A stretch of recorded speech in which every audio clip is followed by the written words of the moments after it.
Shalom saudaraku sekalian, kebenaran hari ini berjudul Tidak Menghormati Tuhan.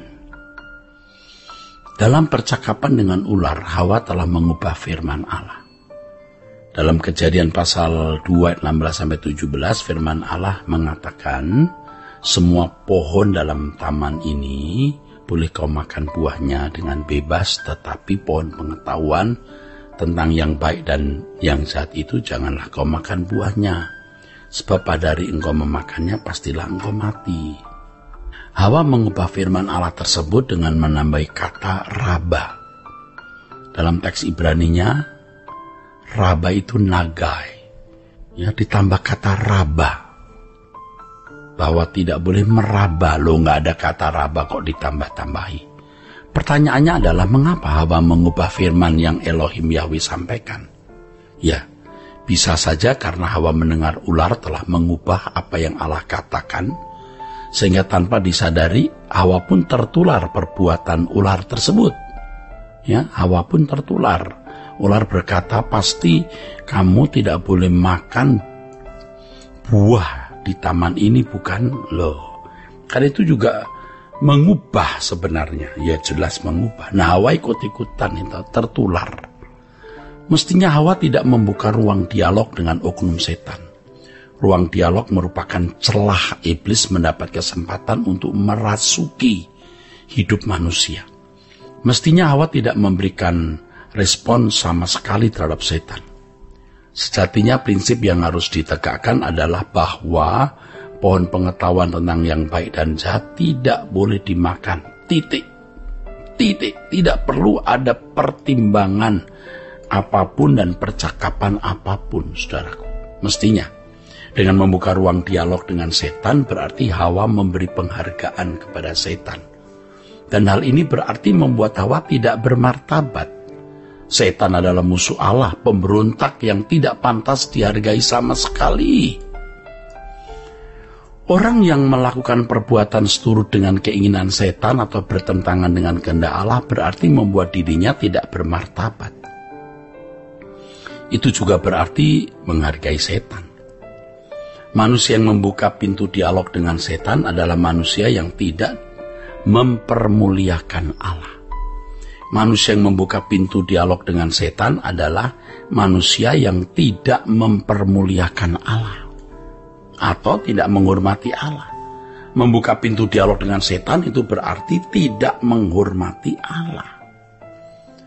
Saudaraku, sebaliknya mempermuliakan itu berarti menghargai atau memberi nilai tinggi. Jadi kalau mempermuliakan Allah berarti memberi nilai tinggi Allah. Orang yang mempermuliakan Allah tidak akan memberi penghargaan sedikit pun kepada kuasa gelap.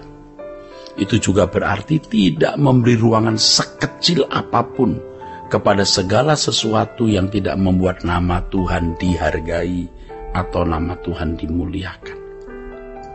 Ini juga berarti bahwa persahabatan dengan dunia dan persahabatan dengan orang yang tidak takut akan Allah juga berarti sikap tidak menghormati Allah. Kita bisa berteman dengan semua orang, tapi kalau sampai bersahabat lalu sampai sharing perasaan, itu bahaya loh saudara.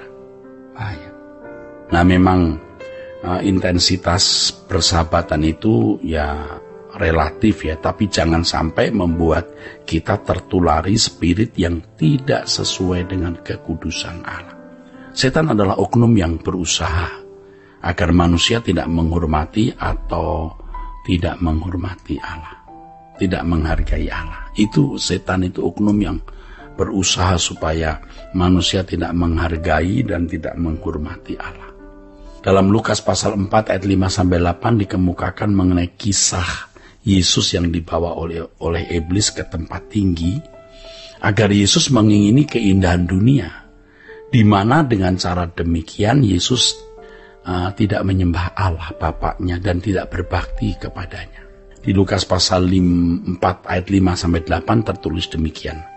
Kemudian iblis membawa Yesus ke suatu tempat yang tinggi dan dalam sekejap mata iblis memperlihatkan kepada Yesus semua kerajaan dunia. Kata iblis kepadanya, segala kuasa itu serta kemuliaannya akan kuberikan kepadamu sebab semuanya itu telah diserahkan kepadaku dan aku memberikannya kepada siapa saja yang kukendaki. Jadi jikalau engkau menyembah aku, seluruhnya itu akan menjadi milikmu. Tapi Yesus berkata kepadanya, ada tertulis, engkau harus menyembah Tuhan Allahmu dan hanya kepada Dia sajalah engkau berbakti. Setan mencobai Yesus agar Yesus mengingini keindahan dunia. Dengan cara demikian Yesus tidak menghargai Allah Bapa atau Yesus tidak menyembah Allah Bapaknya dan tidak berbakti kepadanya.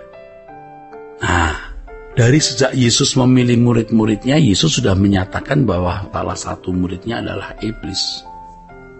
Ya, maksudnya adalah bahwa salah satu dari muridnya akan terbujuk untuk menuruti keinginan setan yang sama dengan kerasukan setan.